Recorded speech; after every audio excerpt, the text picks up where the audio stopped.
kukuha po ako ng isang volunteer na kukunan po natin ng blood sample. Sino po ang hindi pa nakakainom ng Alive ever since? Yung Alive, yung hindi pa nakakainom. Okay? Ang dami. Ang dami pa, no? Sino naman doon sa mga nagtaas ng kamay, yung naka 1 hour ago nang kumain ng lunch? Anong oras kayo kumain? Yung medyo matagal lahong kaninong kumain. Kasi po, pakakainin ko kayo. Ayan, pakakainin ko kayo. Kaya lang isa lang. Isa lang mo yung pakakainin natin. Libre po yon, walang bayad. At isa pa, maganda doon, nakalibre kayo ng live blood analysis. Alam po ninyo ang live blood analysis, nakikita po ninyo dito yung talagang itsura agad ng dugo ninyo. Gusto ko pong patunayan sa inyo, hello, gusto ko pong patunayan sa inyo na lahat po na nagiging sakit natin, nanggagaling sa pagkain natin. Naniniwala kayo? Sangayon po kayo sa sinabi ko? Bukod sa mga bakterya, mga viruses, karamihan po ng sakit natin dahil sa ating kinakain. At yun ang gusto kong patunayan ngayong araw na to. At malaki po ang maitutulong sa inyo ng Alive. Kaya po itong akin lang nire-recommend na food supplement. Okay. So, ang gagawin po natin, doon sa kung sino man yung volunteer natin, pakakainin ko siya ng mga pagkain na malimit natin kinakain. And then, after 1 hour, kukunan ko po siya ng blood sample. Okay? Pakikita ko sa inyo ano itsura ng dugo niya after 1 hour. Tapos po, ipagpapatuloy ko yung aking lecture hanggang sa matapos. At the end of my lecture, bago pala maipakita ko pa yung blood sample, bibigyan ko po siya ng Alive. Painumin po natin ng Alive. At the end of my lecture, tingnan natin yung kanya uling blood sample na makatapos ng uminom ng Alive. And let's see what's the difference. Tingnan natin. Interesting? Diba? Okay. So, sino po ang gusto kong maging volunteer, yung hindi pa ho nakakainom ng Alive at nakakain na mga 1 or 2 hours ago? Sino pipili? Sino? Kaya na lang. Bibigyan po natin ito yung mga ipapakain po natin na malimit natin kinakain. Bagong bili po ito, sponsored by Sir Arnel Limpin.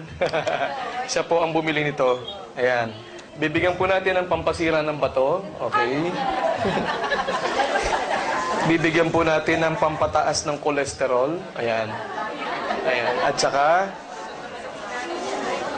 French fries. Bibigyan natin ng French fries. Sino mahilig sa French fries? Taas ang kamay. Ayan. Ako, ang dami ko na magiging pasyente. Okay. Sige, mamaya ko sasabihin ano ang makukuha ninyo sa French fries.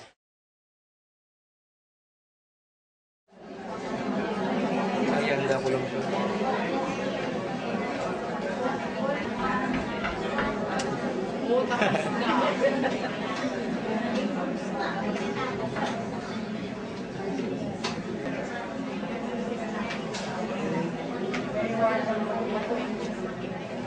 Hindi, wala.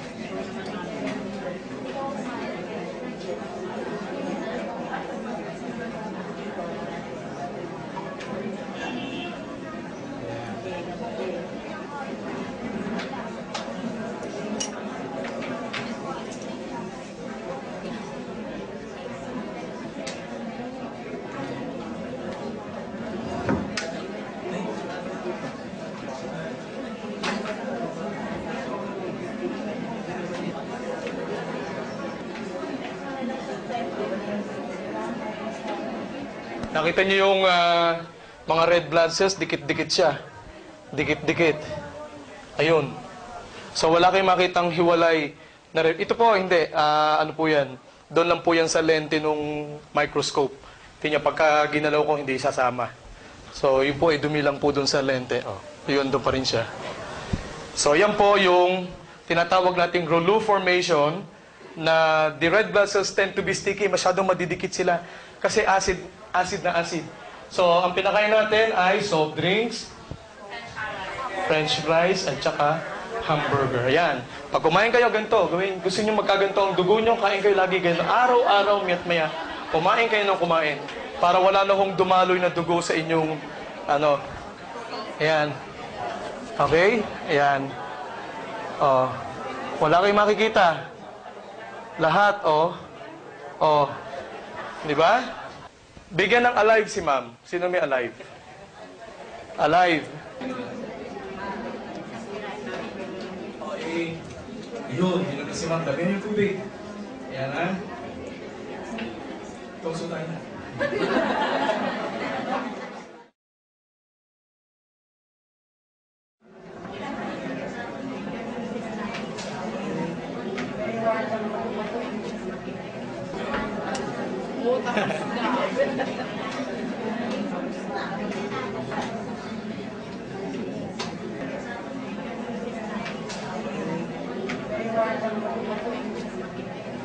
Hindi, ano wala.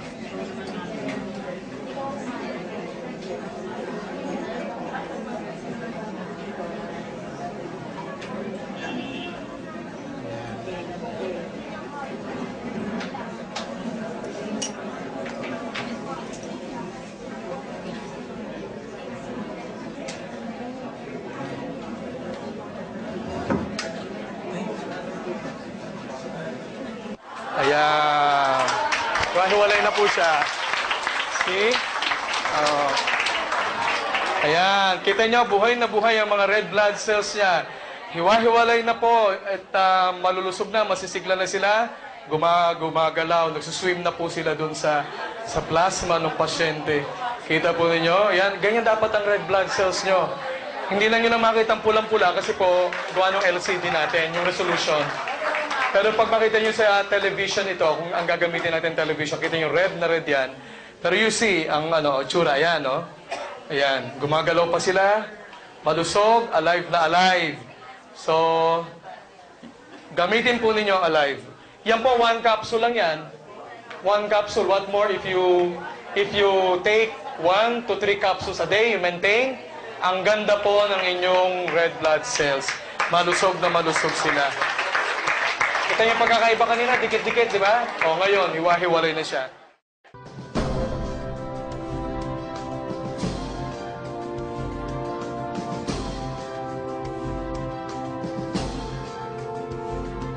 AIM Global, keeping dreams alive.